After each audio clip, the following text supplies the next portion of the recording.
In this short video, I will tell you that how you can easily find saved songs on Snapchat in 2024. So that's quite simple, interesting and easy, but before starting the video, make sure that you have liked the video and hit that subscribe button. So first of all, in order to find saved song in Snapchat, you'll first of all have to open the Snapchat application. Now once you're on this page, you'll have to tap on that music icon on the top right. Sorry. First of all, you'll have to tap on that music icon.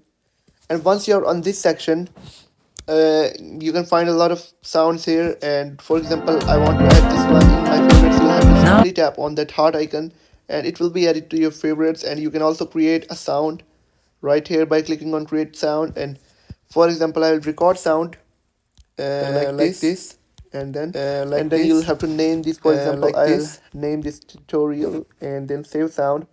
Now you can overlay this sound on any video or something.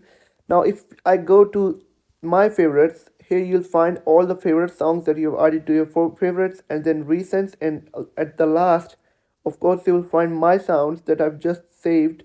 So that's how you can easily find saved songs on Snapchat. If you have found the video helpful, make sure to like the video and hit that subscribe button.